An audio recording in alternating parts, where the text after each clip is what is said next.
Welcome back to Tales of the Dark. Some of the worst memories begin as normal days. A permission slip, a school bus, teachers counting heads, friends laughing too loud. The kind of day everyone thinks they'll remember for fun, but sometimes the trip remembers you instead. Tonight's collection is about field trips, the places schools take you because they seem safe.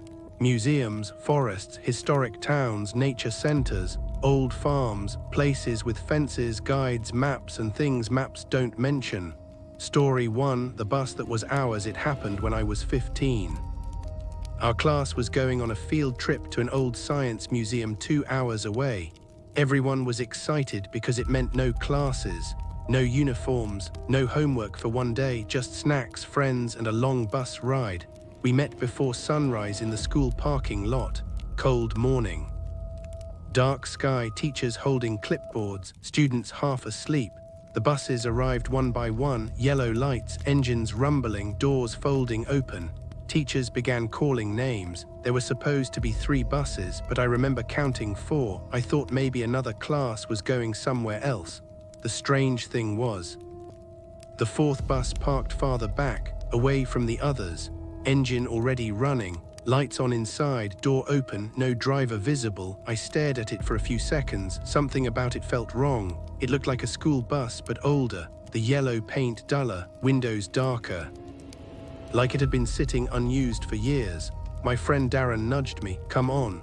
I looked away. Teachers were rushing everyone, kids climbing on, people yelling names, chaos. I lost track of my group for a moment. Then I saw students boarding the far bus. At least, I thought they were students. Same uniforms, same backpacks, same size, but none of them were talking, no laughing, no pushing, just walking up the steps one by one, perfectly quiet. I felt my chest tighten because school trips are never quiet, ever. I moved closer, trying to see who was getting on, but the windows were too dark. The first student entered, then the second, then the third, each one disappearing into the aisle without sound. I looked around for a teacher. None of them were facing that direction. Like no one else noticed the bus existed. Darren called again. "Wrong side, idiot, our bus is here." I turned. Our real bus was 10 feet away, students shouting through open windows. Music playing from someone's phone, normal, loud, alive. I laughed nervously and climbed aboard. But before stepping in, I looked back one last time. The 4th bus door was closing, slowly. And standing at the top step was the driver, tall, thin, face hidden in shadow, watching me. The door shut. The bus pulled away first, without headlights. Rolling silently out of the parking lot, I stared through our window as it turned onto the road. No brake lights, no route number, nothing, just darkness swallowing it. I sat down beside Darren, trying to laugh it off.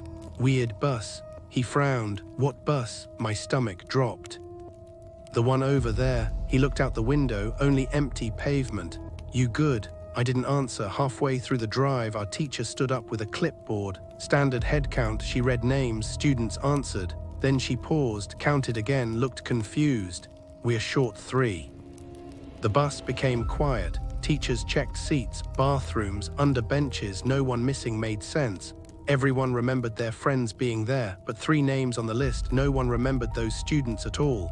No faces, no voices, no memories, just names, written in ink, like they had always belonged. When we reached the museum, police were waiting. Another school had reported something strange that same morning. Security cameras from a nearby road showed an old yellow bus passing at dawn. No plates, no markings, windows blacked out, and according to police, there was no driver visible through the window. The strangest part came years later. I found our class photo from that semester. Rows of students smiling, teachers in back, and 3 unfamiliar kids standing at the far edge. Same uniform, same backpacks, blank expressions. I asked Darren if he remembered them.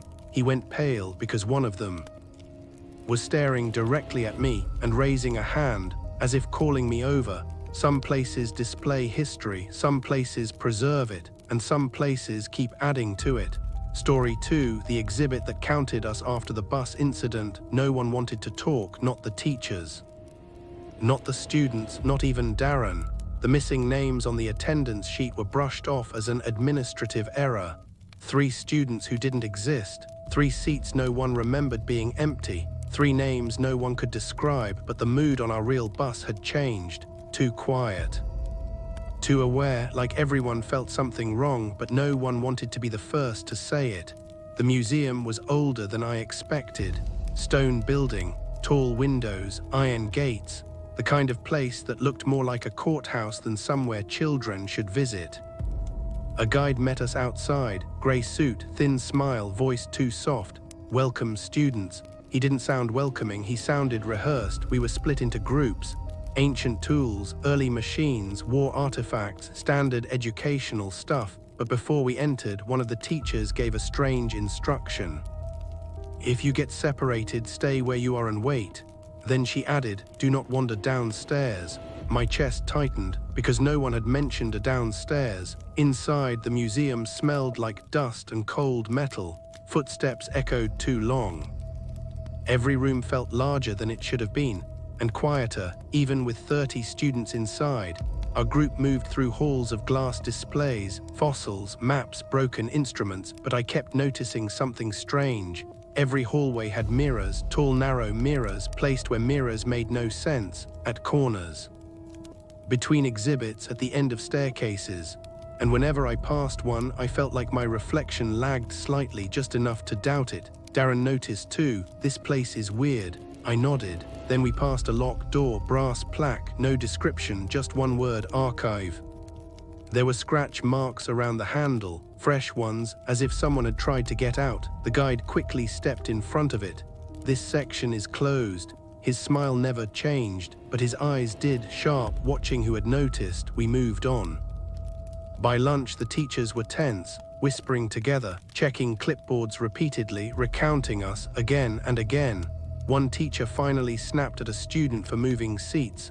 Stop changing places. But no one had moved. After lunch, our group was taken downstairs, the place we were told not to wander. Apparently, it was part of the extended tour. Narrow staircase, stone walls, temperature dropping with every step. At the bottom was one room, large, circular, no windows, dim lights. In the center stood a giant glass case, covered by a black cloth. The guide clasped his hands. This is our rarest exhibit. No one seemed excited, even the teachers looked uncomfortable. He pulled away the cloth. Inside was nothing, just an empty room-sized glass enclosure. Students laughed nervously. Is this a joke? The guide didn't smile this time. Please step closer. No one moved. Then one teacher, pale and sweating, whispered, just do it. We gathered around the glass, and that's when I saw writing etched into the surface.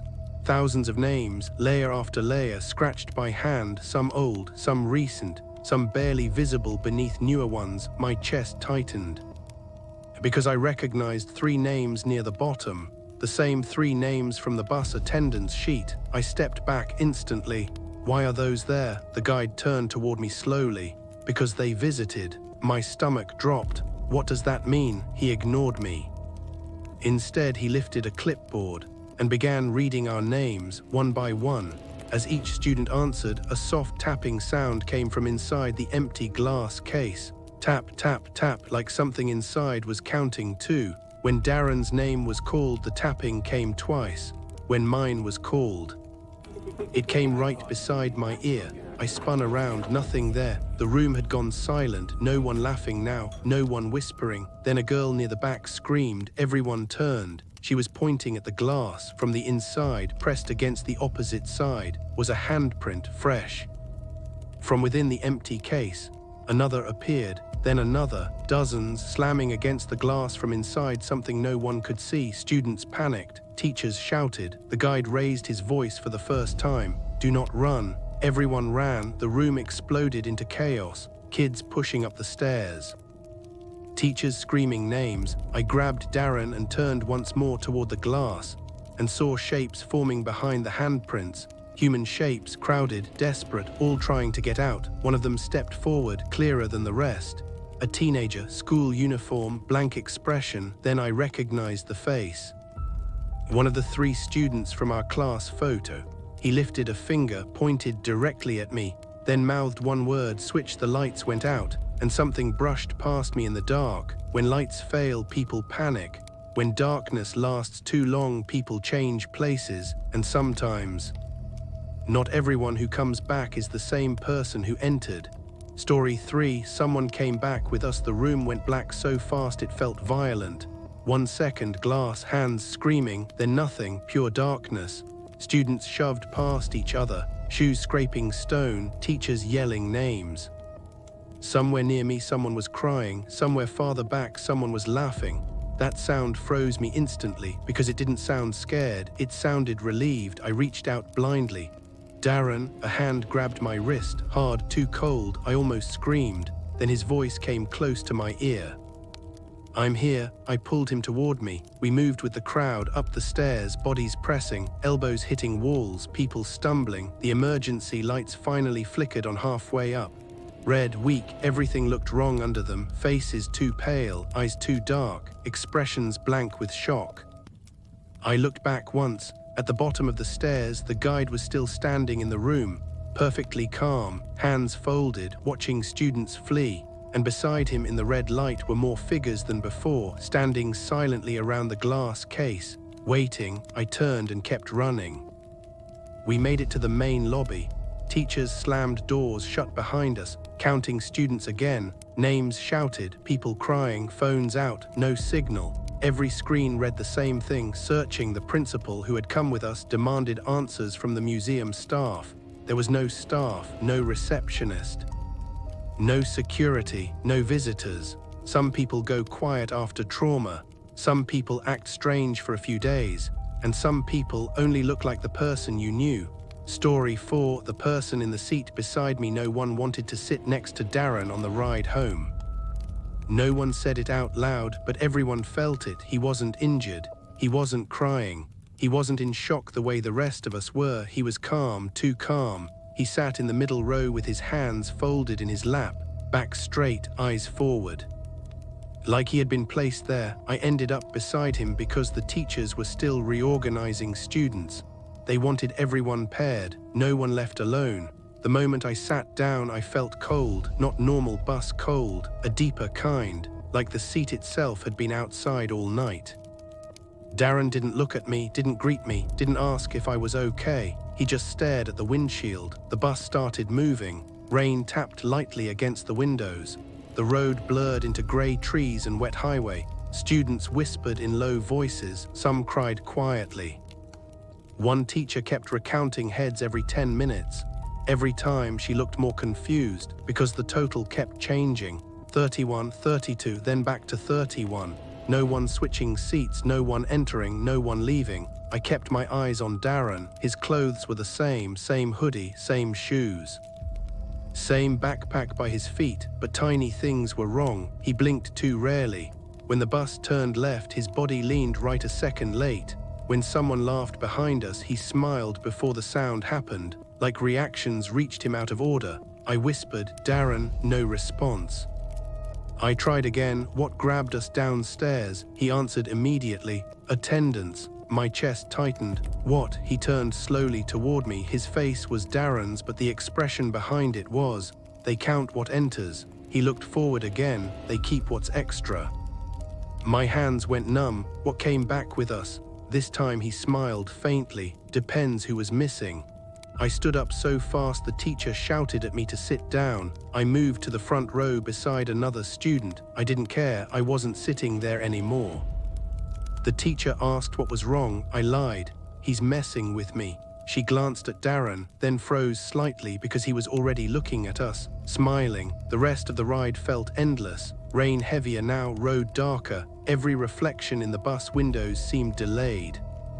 Sometimes I saw students still facing forward, even after they had turned. Sometimes I saw empty seats occupied in the glass. When we finally reached school, parents were waiting. Police too. Teachers rushed everyone off the bus. Names checked, bags returned. Parents hugging crying kids. I looked back through the open bus door. Darren was still sitting there. Everyone else had exited. He remained in the seat, hands folded, watching the aisle, watching who left. A teacher climbed aboard to get him. I heard her say softly, Darren, let's go. He stood.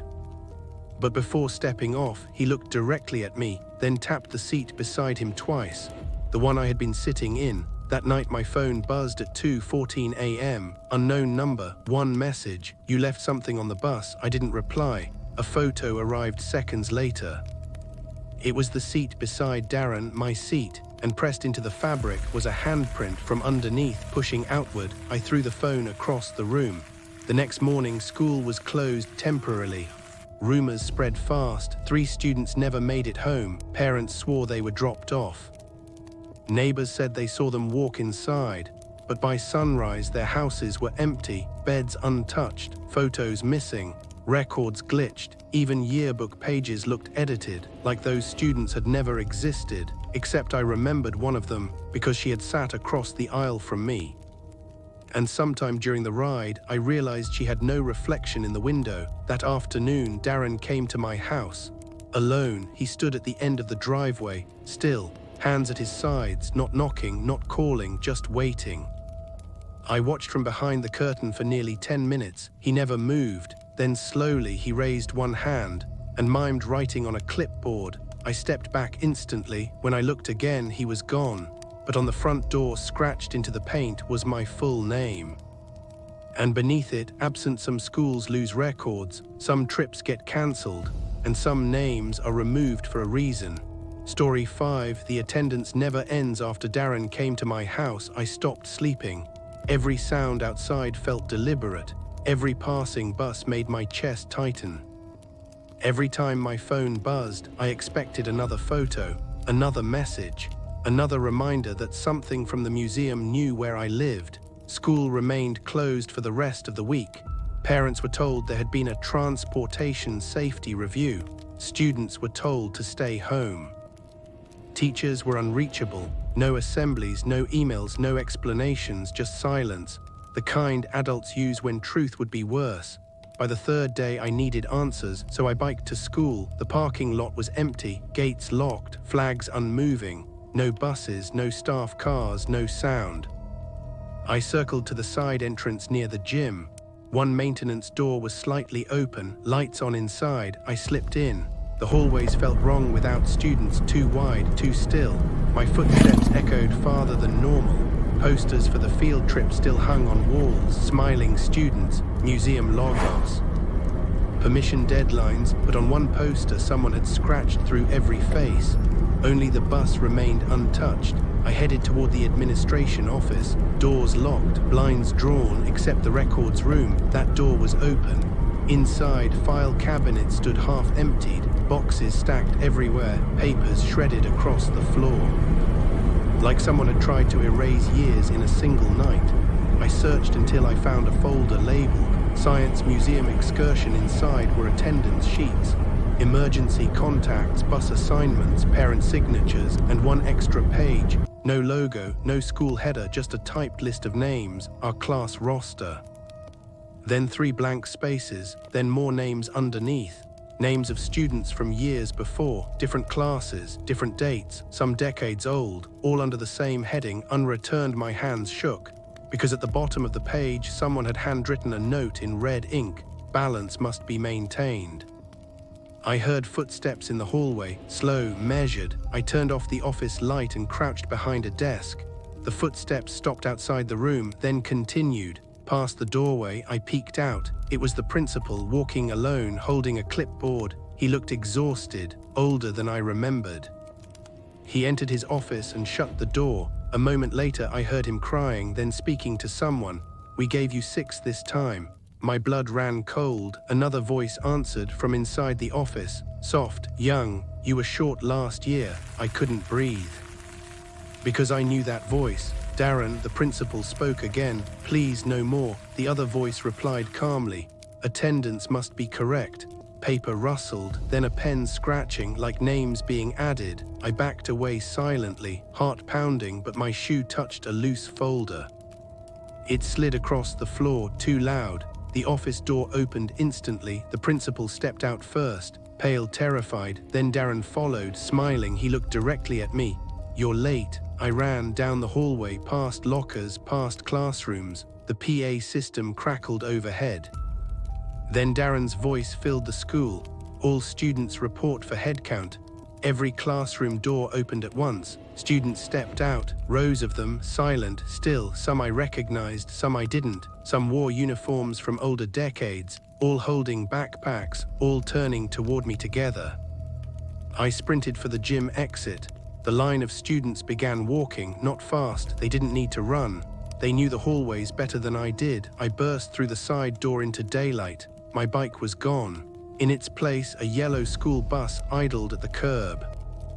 Door open, engine humming softly, no driver visible. Inside, every seat was occupied, children facing forward, perfectly still.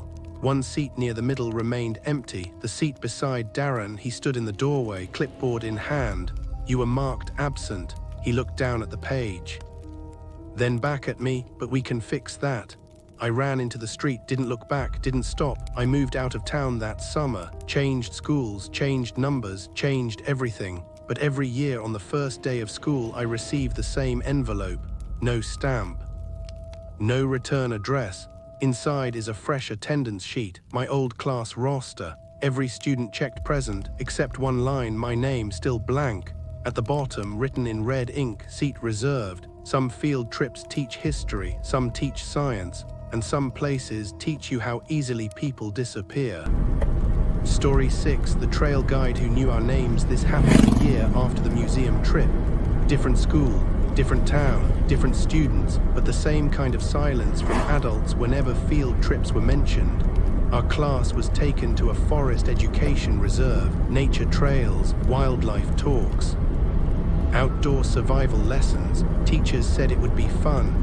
No one believed them. We arrived just after noon, tall pine trees, cold air, a wooden visitor center surrounded by miles of woods. There were maps everywhere, marked trails, safety rules, emergency whistles. The kind of place designed to feel controlled. But the moment I stepped off the bus, I felt watched, not by animals, by something patient. A ranger greeted us near the entrance. Green uniform, brown hat, polite smile. He introduced himself as Mr. Hale. Said he'd guide us through the Western Trail. Then he began calling our names, one by one without looking at a list.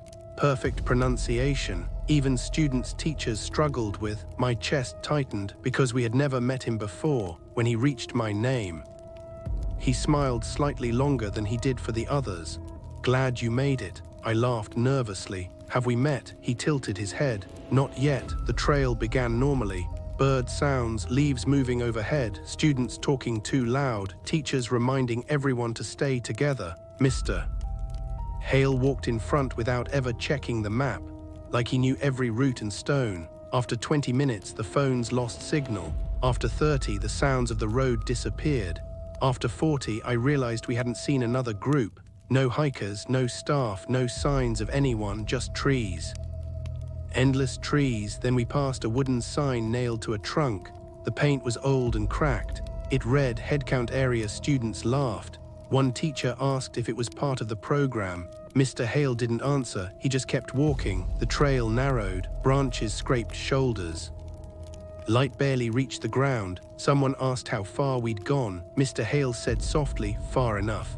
That's when a girl near the back screamed. We turned. Her backpack was on the trail. Open, but she was gone. No footsteps, no sound, no movement in the trees, just gone. Teachers panicked instantly. Names shouted, students crying. One teacher demanded Mr. Hale call for help. He looked annoyed. "We haven't finished counting." The teacher grabbed his arm. He slowly turned toward her, and for the first time his smile dropped. His face looked wrong, too still, too smooth. Like it had been arranged. The teacher stepped back immediately. We were ordered to return to the visitor center, but the trail behind us wasn't there anymore. Only trees, dense, unbroken, no path, no footprints, nothing.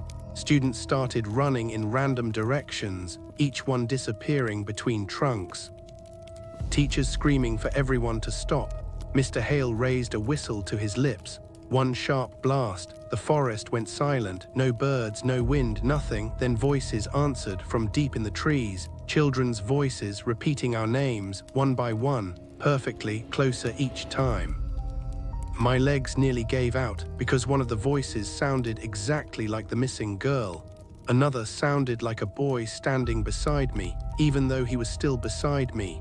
Mr. Hale opened a notebook, old leather cover, pages yellowed. He began writing calmly. Every time he wrote a name, someone vanished. No struggle, no scream, just there 1 second, gone the next. Students scattered. I ran with 3 others downhill through thick brush, branches tearing clothes, roots tripping us. Behind us, whistles echoed, then footsteps, many footsteps, but never visible. We found a fence at dusk, chain link, rusty, beyond it the parking lot, our buses, real world, safety. We climbed through a broken section and sprinted to the road. Police arrived later that night. Search teams combed the reserve for days. They found 11 students, 2 teachers. No ranger named Hale existed. No employee records, no permits signed by him. The reserve manager swore that Western Trail had been closed for 20 years after an incident involving children. They asked me to identify the man who led us. I couldn't. Because in every photo from that day where he should have been standing, there was only empty space, except one picture taken on the bus ride home. Dark window reflection, rows of frightened students, and outside the glass, running beside the moving bus, Mr. Hale, still smiling, still counting on his fingers. If you are new here, subscribe to Tales of the Dark, where every story gives you a nightmare.